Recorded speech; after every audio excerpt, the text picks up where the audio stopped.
Баршаңызға сәлем. Бүгін біз сіздермен өте жеңіл дайындалатын сүтті қыз тортын дайындаймыз. Ең бірінші ол үшін сгущенкамызды саламыз. Содан соң үстіне жұмыртқамызды салып миксерлейтін боламыз.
Мінекей бізде массамыз осылай көпіршіктеніп, кішкене үлкеюі керек. Сол кезде содан соң ұнымызды салып, аз-аздан араластырып отырамыз.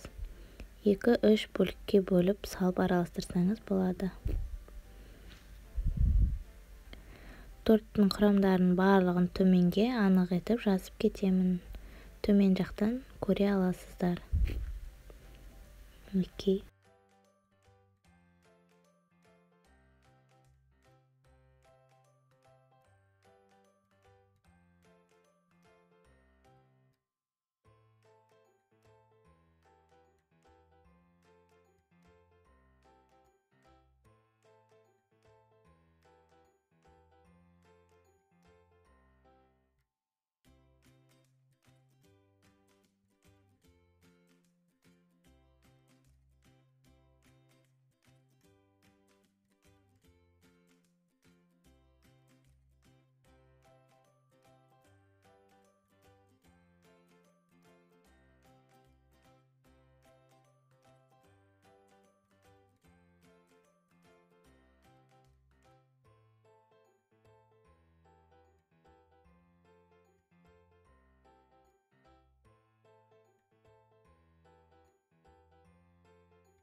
Мінекей, осылайша бізде қоймалжың масса шығады. Менде кішкене қою болып кетті, өйткені менде сгущенка аздау болып кетті. Егер сіз бір банк немесе 1,5 банк салсаңыз, кішкене сұйықтау болып шығады сізде. Содан соң арнайы пергамент қағазына осылайша дөңгелектеп, егер сізде форма болмаса, осылай дөңгелектеп сызып алып қолдансаңыз болады. Егер де сізде форма болса, соны қолдансаңыз да болады. Осылайша өзіңізге ыңғайлысын таңдап алып, бір үлкен қасықтан сала отырып, осылайша сызғанымыздың ішін дөңгелектеп толтырып алып, барлығын дайындап аламыз. Содан соң, барлығын дайындап алғаннан соң, қызып тұрған пешімізде 10 тез піседі, сондықтан күйіп кетпейтіндей етіп қарап отыруыңыз қажет.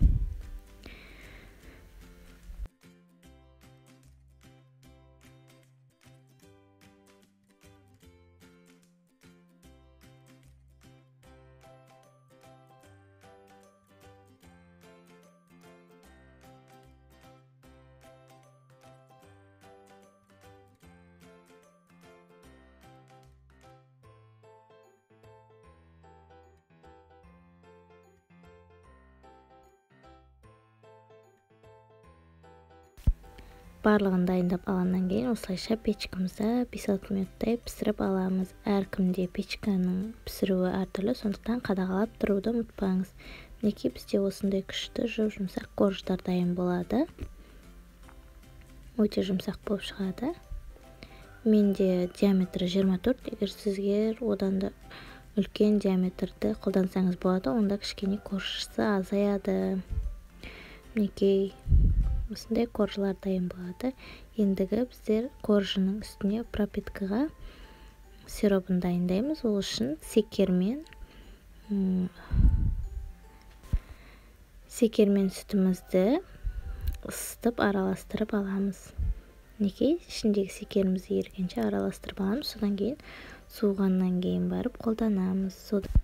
Бізде сүтті торт оңай жасалады, сондықтан өзіңіздің қалаған креміңізді қолдансаңыз болады. Менде сливки және секер екеуін аз жылдамдықтан кішкене көтере отырып, осылай қоюланғанша миксерлеп аламыз.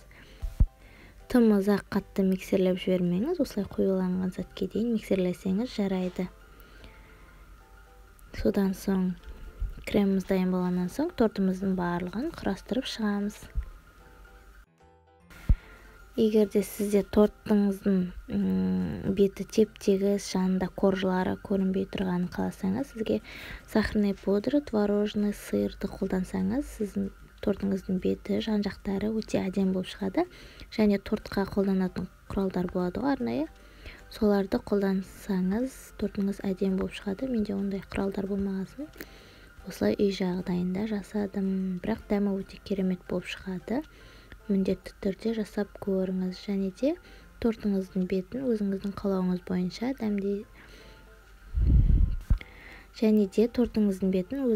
қалауыңыз бойынша әсемдесеңіз болады. Мен шоколадтарды қолдандым. Осылайша бізде тортымыз дайын болады.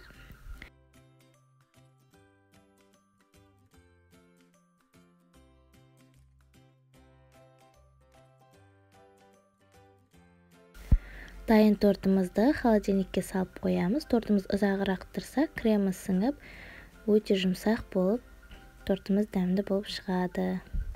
Осылайша біздің сүттіғыз тортымыз дайын, өте қарапайым және тез дайындалады.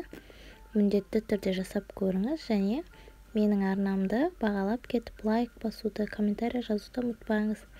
Көріп отырсаңыз, хотя бы лайк басып кетіңіз. Рахмет, көп-көп.